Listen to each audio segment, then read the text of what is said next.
आपने कहा कि किसी मजहबी किताब में डायनासोर का जिक्र नहीं है। अफसोस कि आज तक किसी मैथमेटिक्स की किताब में मुझे डायनासोर का जिक्र नहीं मिला।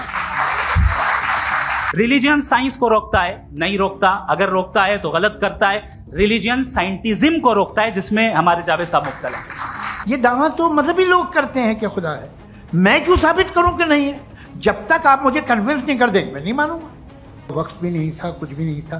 कैसे नहीं था? खुदा था, एक एग्जिस्टेंस तो था ना खुदा का। तो जब खुदा था तो वक्त भी होगा। आपने कहा कि भाई सवाल करने से मजहब रोकता है, लेकिन सवाल सिर्फ खुदा से नहीं होगा, आपसे भी होगा। सवाल एथिज्म से भी होगा। सवाल सिर्फ मजहब से नहीं होगा, सबसे होगा। अब ये हम सोचें कि बहरहाल ये वजूद जो है मजहब और ये बिलीफ इन गॉड इंसान को बेहतर बना देता है।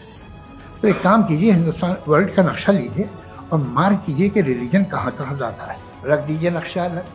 अब दूसरा नक्शा कि कहाँ कहाँ नाइंसाफ़ी, रिप्रेशन, औरतों के हुकूक की पामाली, जुल्म, डिक्टेटरशिप कहाँ है। नक्शा एक ही होगा। हजरत, मैंने ये होमवर्क किया था और मैंने मिडिल ईस्ट का एक नक्शा लिया और यूरोप का एक नक्शा लिया। तो पता चला कि सबसे ज्यादा रेप केसेस जो हैं वहां पर है। ये दुनिया चल कैसे रही है और दुनिया का हाल क्या है? 45,000 बच्चे जो 10 साल की उम्र से कम थे वो गाजा में मरे हैं। भूख से काला हांडी में बच्चे मरते हैं और डिप्थीरिया से मरते हैं। इसलिए आप दुआएं मांगते हैं हमारी, ये काम कर दे वो कर दे, तो इसका मतलब डे टू डे लाइफ में वो इंटरफेयर करता है और ये देख रहा है वो। मैं तर्कों की श्रृंखला में राउंड 2 के लिए मुफ्ती साहब को आमंत्रित कर रहा हूं। आपके पास एक बार फिर से 7 मिनट का वक्त है। शुक्रिया। जनाब जावेद अख्तर साहब कई मर्तबा दोहरा रहे हैं कि फेथ का मतलब बताइए, फेथ का मतलब बताइए। मैंने बता दिया, फेथ सही भी होता है, गलत भी होता है। और आज हम फेथ पे बात नहीं कर रहे, हम ट्रुथ और डज गॉड एग्जिस्ट पे बात कर रहे हैं। क्या डज गॉड एग्जिस्ट, ये ट्रुथ यानी गॉड है या नहीं है, इसमें से दोनों ट्रुथ क्या है। अब आप उसे फेथ कह लें, बिलीफ कह लें, नॉट माई बिजनेस। उसके बाद आपने कहा कि भाई सवाल करने से मजहब रोकता है। मैं कहता हूं जो रोकता है वो रोकता होगा, मैं नहीं रोकता। बल्कि सवाल करें, सवाल करना चाहिए। सवाल कर करके तो हम आगे बढ़ते हैं, तरक्की करते हैं, और इसीलिए मैं आज यहां पे आया हूं। लेकिन सवाल सिर्फ खुदा से नहीं होगा, आपसे भी होगा। सवाल एथिज्म से भी होगा। सवाल सिर्फ मजहब से नहीं होगा, सबसे होगा। और आज मैं सवाल करूंगा और उम्मीद है कि आप जवाब देंगे। अभी तक आपने वैसे कॉन्टिंजेंसी आर्गुमेंट का कोई जवाब नहीं दिया। चलें, आपने कहा यूनिवर्स के बारे में इटर्नल क्यों नहीं बोल देते। ये चूंकि लॉजिकली पॉसिबल ही नहीं है कि यूनिवर्स इटर्नल हो।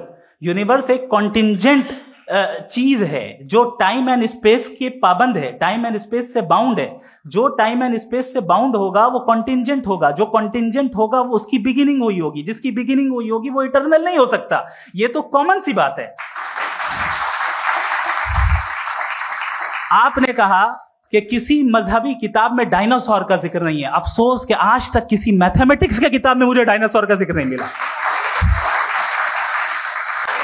तो इसका मतलब मैथमेटिक्स की किताब बेकार है? नहीं, उसका वो टॉपिक नहीं है। रेवलेशन का और मजहबी किताबों का टॉपिक ये नहीं है कि आपको आके बताए साइकिल कैसे बनाते हैं, या आकर ये बताएं कि जो है डायनासोर कब था। वो तो मोरालिटी सिखाने आया है, गॉड के बारे में बताने आया, नॉन फिजिकल रियलिटी की हकीकत को सिखाने के लिए आया। रिलीजियन साइंस को रोकता है? नहीं रोकता। अगर रोकता है तो गलत करता है। रिलीजियन साइंटिज्म को रोकता है, जिसमें हमारे जावेद साहब मुब्तला हैं। साइंस और साइंटिज्म में फर्क है। साइंटिज्म यह है कि आप समझें कि साइंस और साइंटिफिक मेथोडोलॉजी ये नॉलेज को हासिल करने का वाहिद सोर्स ऑफ नॉलेज है। यह है साइंटिज्म। हम इसे रिजेक्ट करते हैं। हम साइंस को तो तरक्की करते हैं। भाई आप हमारी पूरी तारीख कर लें, पढ़ लें तो आपको पता चल जाएगा। बहरहाल ये अलग टॉपिक है। उसके बाद इन्होंने एक लफ्ज कहा, वेटिकन ने फतवा दिया। वेटिकन का फतवे से कोई ताल्लुक नहीं है, दोनों कॉन्ट्राडिक्टरी अल्फाज हैं। उसके बाद उन्होंने कहा कि भाई हमें नहीं मालूम। अगर नहीं मालूम तो क्लियरली कह देना कि नहीं मालूम है, इसमें क्या हरज है। तो वही तो मैं कह रहा हूं ना कि आप कह दें कि नहीं मालूम, लेकिन क्लेम क्यों कर रहे हैं कि गॉड एग्जिस्ट नहीं कर रहा है। आप कह दें नहीं मालूम है, हो सकता है हो सकता ना हो, लेकिन आप क्लेम कर रहे हैं। The moment you say God does not exist, this is a claim, and now the burden of proof is upon you too, जैसे हमारे ऊपर है। और क्यों है मैं बताता हूं, क्यों है ये भी मैं बताता हूं। फिलोसॉफिकली जो क्लेम होता है ना, सिर्फ ये नहीं होता कि इंसान कहे पॉजिटिव क्लेम करे और नेगेटिव क्लेम करे तो बर्डन ऑफ प्रूफ नहीं है। आप मिसाल के तौर पे मैं कहूं कि फुला उस कमरे में कोई नहीं है, मैंने एक नॉलेज का क्लेम किया है।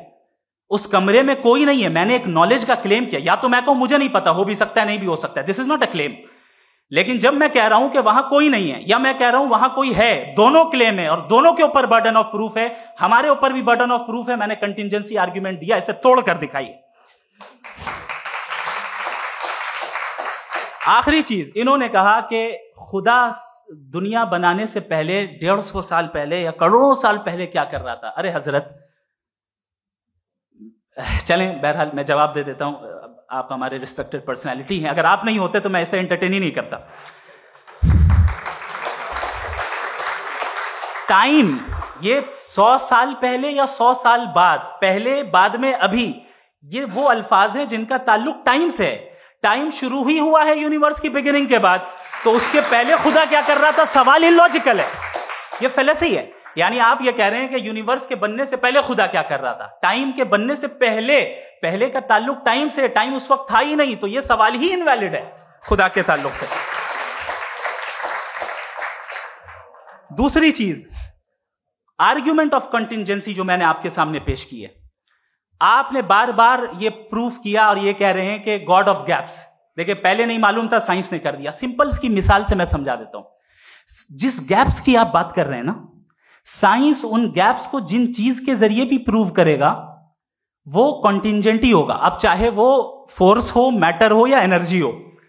लिहाजा सवाल हमारा उस वक्त भी वैलिड होगा जब तक कि आप नेसेसरी बीइंग पे ना आ जाएं, और इन्फिनिट रिग्रेस पॉसिबल नहीं है of causes in practical world, तो जाहिर है कहीं रुकना पड़ेगा, जहां रुकेंगे वही खुदा है। दूसरी चीज, आपने ये कहा, क्या कह रहा था मैं, किस पॉइंट को? What? Oh no, after that. Just now. हाँ, जहां रुकेंगे वही खुदा है। बहरहाल, तो टाइम का जिक्र हो गया, गॉड ऑफ गैप, सॉरी, या इसकी एक मिसाल आप ले लें। एक कार है, एक साहब ने देखा कि भाई कार जो है उसके व्हील्स कितने अच्छे लगे हुए हैं सही जगह पे, स्टीयरिंग जो है कितने अच्छे जगह पे लगी हुई, और सीट्स कितने वेल डिजाइंड है, कितनी प्रिसाइजली ये कार काम कर रही है, तो जरूर कोई ना कोई इसे क्रिएट किया है, किसी ने क्रिएट किया है। अब जावेद साहब आए और कहे, अरे जनाब बोनेट खोलिए, इसमें इंजन है, इंजन इस कार को चला रहा है, hence prove no one has created the car. This is illogical, this is irrational. आपने इंजन के जरिए उस गैप को तो साबित किया, लेकिन क्या उससे कार की जो क्रिएशन है और उसका जो क्रिएटर है ये इम्पॉसिबल हो जाए, ऐसा पॉसिबल है? उसका सवाल खत्म हो जाए, ऐसा पॉसिबल है? नहीं। आपने गैप्स को फिल करके, कॉन्टिंजेंट चीजों से गैप्स को फिल करके हमारे ऑब्जर्वेशन को और ब्रॉड कर दिया। अब हमें और पता चल गया कि ये जो कार है इसका सिस्टम कितना ज्यादा कॉम्प्लेक्स है। पहले कम समझते थे, अब कॉम्प्लेक्सिटी और ज्यादा वाजे हो गई। अब हमें समझ में आ रहा है कि हमारी सर्टेनिटी और बढ़ गई कि जरूर इस कार को किसी ना किसी ने बनाया। यही मामला यूनिवर्स का है। साइंस हमेशा फिजिकल वर्ल्ड की चीजों को ही फिल करती जाएगी और फिजिकल चीजों से ही करती जाएगी, क्योंकि एम्पिरिकल एविडेंस का ताल्लुक फिजिकल वर्ल्ड से है। आप साइंस के जरिए मेटाफिजिकल रियलिटी को कभी साबित नहीं कर सकते। ये रॉन्ग टूल का इस्तेमाल करना है। ये वही काम है कि आप मेटल डिटेक्टर से प्लास्टिक डिटेक्टर करने चलें, जो कि जाहिर है सही नहीं है। Thank you.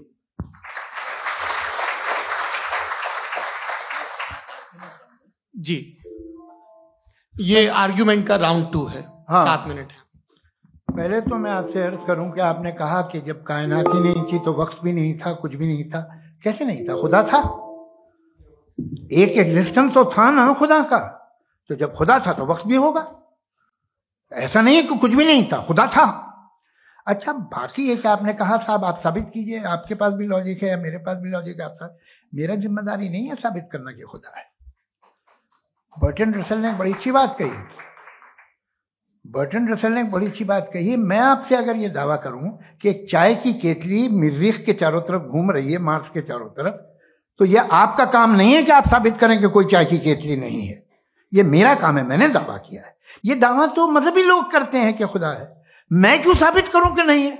जब तक आप मुझे कन्विंस नहीं कर देंगे मैं नहीं मानूंगा। आपकी जिम्मेदारी है, मेरी जिम्मेदारी नहीं है। दोयम ये कि ये जो आप कह रहे हैं जो गैप्स हैं, ये गैप जब जब किसी मजहब को चैलेंज करते हैं, जब ऐसा कोई बात आती है तो हंगामा हो जाता है कि जब वो चैलेंज करें किसी फेथ को। ये तमाम साइंस जो है इसे मुख्तलिफ जगहों पे मुख्तलिफ वक्तों में मजहब ने रोकने की कोशिश की है। ये किताब है religion and science Bertrand Russell की, पढ़िएगा, अच्छी लगेगी आपको। तारीख ही है साइंस, मजहब की साइंस से उसका यही रिश्ता है। अच्छा, अब ये हम सोचें कि बहरहाल ये वजूद जो है मजहब और ये बिलीव इन गॉड इंसान को बेहतर बना देता है, तो एक काम कीजिए, हिंदुस्तान वर्ल्ड का नक्शा लीजिए और मार्क कीजिए कि रिलीजन कहाँ कहाँ ज़्यादा है, कहाँ कहाँ, चाहे वो लैटिन अमेरिका हो या मिडल ईस्ट हो या फार ईस्ट हो या हिंदुस्तान के वो इलाके जहाँ मजहबियत ज़्यादा है। रख दीजिए नक्शा अलग। अब दूसरा नक्शा कि कहाँ कहाँ नाइंसाफ़ी, रिप्रेशन, औरतों के हुकूक की पामाली, जुल्म, डिक्टेटरशिप कहाँ है, नक्शा एक ही होगा। तो आप मुझे बताएं कि जो इसका तरकीब इस्तेमाल क्या है, खुदा का तरकीब इस्तेमाल तो बताइए। आप छोटी सी दवा सड़क पे बेचते हैं, उसकी भी तरकीब इस्तेमाल बताते हैं। इसके इस्तेमाल से तो फायदे नहीं हुआ किसी को। जो सारे के सारे खराब मुल्क हैं, खराब समाज है, वो सारे जुल्म खुदा के नाम पे करते हैं। वो गलत करते हैं, सही करते हैं, मुझे क्या लेना देना उससे। इस्तेमाल से मालूम होता ना। एक विस्की की बोतल कभी शायद देखी हो आपने, लाल रंग की होती है, उस पर रोशनी और छिपड़ा इंतहाई खूबसूरत लगती है, क्या बिगाड़ रही है किसी का? उसका इस्तेमाल गलत है, इसलिए आप उसे नापसंद करते हैं। इसका इस्तेमाल गलत है, इस तसव्वुर का इस्तेमाल ही गलत है और हमेशा से गलत हुआ है। आप देख लीजिए, इंसानी तारीख देख लीजिए, आज देख लीजिए, हिंदुस्तान देखिए, दुनिया देख लीजिए, क्या हो रहा है। इसे कैसे इस्तेमाल कर रहे हैं फेथ वाले लोग? क्या फेयर हैं, जस्ट हैं, जो अपने खुदाओं पे यकीन रखते हैं? वो किस तरह के लोग हैं? वो लोगों को इंसाफ देते हैं, वो बेहतर इंसान बने। तो इस दवा का फायदा क्या है? चलो बहुत फायदा हो रहा तो मैं इस्तेमाल कर लूंगा, मगर मुझे तो इस दवा का कोई फायदा दिखता ही नहीं। मुझे तो ऐसा लगता, मैं एक और बात बताऊं, अगर कोई आदमी मजहबी है और अच्छा आदमी है तो मैं उसकी बहुत इज्जत करता हूं, इसलिए कि मेरा ख्याल है मजहबी आदमी का अच्छा होना मुझसे अच्छा होने से ज्यादा मुश्किल है। भाई हर चीज की एक लिमिट है। आप इतना भाग सकते हैं, इतना नहीं भाग सकते, इतना वजन उठा सकते, इतना नहीं उठा सकते, इतना दूर देख सकते, इतना दूर नहीं देख सकते। उसी तरह कॉमन सेंस कहता है कि आप में नेकी का भी एक कोटा होगा। अब आप अगर सुबह जाते हैं अपनी इबादत गाह और इबादत करते हैं, तो बाहर निकलते हैं तो आप तो यही महसूस करते हैं कि आपने एक बहुत अच्छा काम किया, आपकी नेकी का एक बहुत बड़ा कोटा खर्च हो गया जिससे किसी का कोई फायदा नहीं। मैं तो नहीं जाता हूं तो मुझे तो किसी को खाना खिलाना पड़ेगा, किसी बेवा की मदद करनी पड़ेगी, मैं अपना कोटा कैसे कंज्यूम करूं? आप अपना कोटा, सारे मजहबी लोग इंतहाई यूजलेस कामों में यूज करते हैं। उसके बाद भी अगर आप में बच्ची है थोड़ी सी शराफत, तो भाई वाह क्या बात।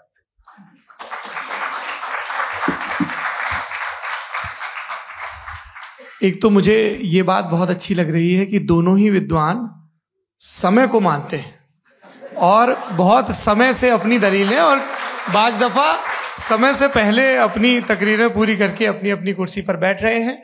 ये इस आर्ग्यूमेंट का राउंड 2 पूरा हुआ। अब रिबटल का राउंड 2 है और उसके बाद क्रॉस एग्जामिनेशन होगा। नहीं, आपका आर्ग्यूमेंट हो गया सर। हमारे यहाँ स्कूल के सिलेबस में पंच परमेश्वर कहानी पढ़ाई जाती है, प्रेमचंद जी की लिखी हुई। आप निश्चिंत रहिए, आपके कोई राउंड में मिस नहीं होने दूंगा। रिबटल का राउंड 2 मुफ्ती शमाइल नदवी साहब।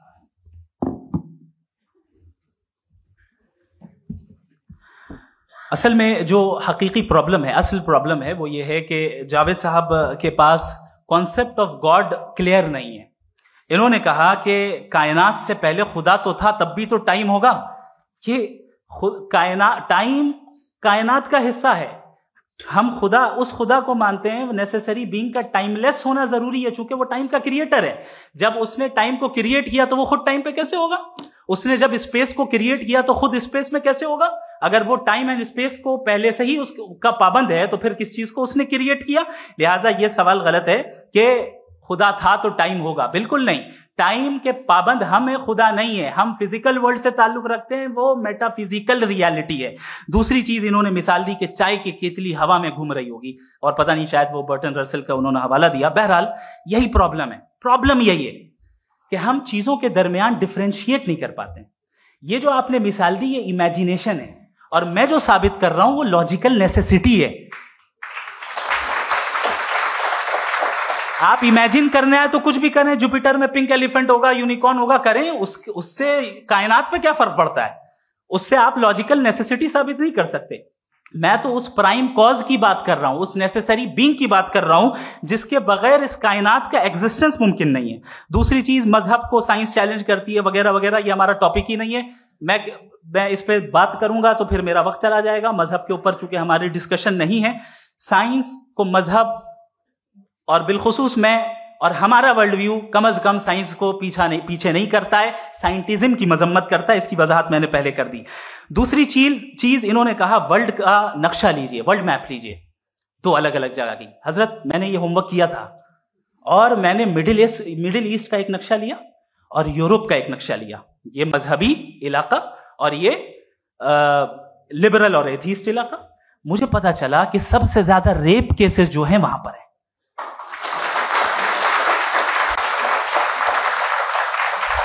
मुझे ये पता चला यूएन की रिपोर्ट के मुताबिक, मैं अपने घर से नहीं लेके आ रहा, कि जो वर्किंग वुमेन है यूरोपियन कंट्रीज में, उसमें 81% वुमेन सेक्सुअल हैरेसमेंट का वर्क में शुमार हो रही है। ये मिडिल ईस्ट में नहीं हो रहा है, वो मजहबी लोग हैं इसलिए नहीं हो रहा है। दूसरी चीज, आपने ये कहा कि मजहबी आदमी का अच्छा होना हमारे अच्छे होने से बहुत मुश्किल है, बहुत मुश्किल है। तो इसका मतलब यह है कि गॉड के अलावा आपके पास अच्छे और बुरे का कोई स्टैंडर्ड है। मैं चाहूंगा कि कन्वर्सेशनल स्टाइल वाले डिस्कशन और सेगमेंट पे इसी पे बात कर लेते हैं। Thank you very much.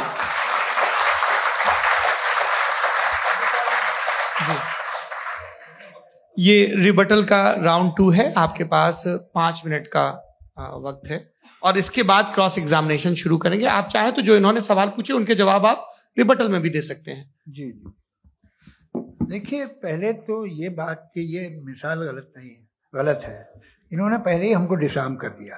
कह लिया अकल से मामला सॉल्व नहीं हो सकता, लॉजिक से आप पहुंच नहीं सकते। ये एक मेटाफिजिकल चीज़ है। मेटाफिजिकल अजीब सा लफ्ज़ है, ठीक से किसी को माने नहीं मालूम इसके, तो ऐसा लगता है कुछ बड़ी चीज़ है। अरे भाई, क्या होता है मेटाफिजिकल? बताओ, खड़ी हो। ये एक लफ्ज़ है जो कहीं भी इस्तेमाल हो जाता है। जब आप एक बात कर रहे हैं और आप मुझसे बहस कर रहे हैं तो मुझे मेटाफिजिकल मत बताइए, आप लॉजिकली मुझे प्रूफ किए। और अगर लॉजिकली आप नहीं बात करते साहब ये मेटाफिजिकल है, तो फिर हम आप बात क्या कर रहे हैं? मेरा आपका किस जबान में कॉन्वर्सेशन होगा? और ये कहना कि वक्त पहले नहीं था, तो फिर क्यों कहते हैं ये हमेशा से और हमेशा रहेगा? हमेशा वक्त है, तो आप कैसे कहते हैं वो हमेशा से है और हमेशा रहेगा? हमेशा का मतलब है कोई वक्त, अगर वक्त ही नहीं है तो हमेशा कैसे? बाहर वो रहेगा। अब मैं ये देखता हूं, आपने कहा ना कि वहां रेप ज्यादा होते हैं, तो हम एक बात देखते हैं कि ये दुनिया जिसपे वो कादर मुतलक है, जिसकी मर्जी के बगैर पत्ता भी नहीं हिलता, ओमनीपोटेंट है, ये दुनिया चल कैसे रही है? और इस दुनिया का हाल क्या है? 45,000 बच्चे जो 10 साल की उम्र से कम थे वो गाजा में मरे। भूख से काला हांडी में बच्चे मरते हैं और डिप्थेरिया से मरते हैं। डिप्थेरिया अजीब मर्ज है, गले में जाली बनना शुरू होती है, बच्चा नीला हो जाता है, गरीब का बच्चा, इसलिए कि पास इलाज नहीं। ये कादर मुतलक है जो चाहे कर दे। इससे आप दुआएं मांगते हैं हमारी, ये काम कर दे वो कर दे, तो इसका मतलब डे टू डे लाइफ में वो इंटरफेयर करता है और ये देख रहा है वो। अगर वो वाकई भी है फॉर डिस्कशन सेक, तो मैं जब दुनिया देखता हूं तो मेरे दिल में उसके लिए कोई इज्जत नहीं पैदा होती। ये क्या कर रहे हो तुम पूरे ऑल पावरफुल हो, ओमनीपोटेंट हो, ओमनी प्रेजेंट हो। तुम तो वहां गाजा में रहे होगे ना, तुम हर जगह हो। तुम देख रहे थे कि बच्चे की कैसे धज्जियां उड़ रही, तुम देख रहे थे और तुम चाहते हो मैं तुम्हारी परस्तिश करूंगा, तुम हो भी। अरे यार, इसके अच्छे तो हमारे चीफ प्राइम मिनिस्टर हैं, कुछ तो ख्याल करते हैं। कमाल है, आप किसकी इबादत कर रहे हैं? अगर वो है भी, ये दुनिया नाइंसाफी से, जुल्म से, जबर से, तशद्दुद से भरी हुई। और आप ये मत कहिएगा कि वो देख रहा है और वो बताएगा एक दिन। अगर वो देख रहा है और इंटरफेयर नहीं करता तो आप दुआ क्यों मांगते? आप कहते हैं मेरा ये काम करा दे, इसके मतलब है वो दखल दे सकता है, वो आपको नौकरी दिलवा सकता है, भले दूसरे आदमी को न मिले, मगर आपका काम कर देगा चूंकि आपने दुआ मांगी है। तो जब वो आपको नौकरी दिला सकता है, लड़की की शादी कर सकता है, बेटे को ग्रीन कार्ड दिलवा सकता है, तो कम से कम ये जो मर रहे हैं बच्चे, इनको रोक दे, कुछ तो कर। मुझे तो दुनिया में, इस दुनिया का कोई मालिक है, इसका ओमनीपोटेंट कोई रूलर है, और ये दुनिया ऐसी चल रही है। मैं तो चाहूंगा कि भाई ना हो, अगर हो तो बड़ी शर्मिंदगी की बात है। शुक्रिया।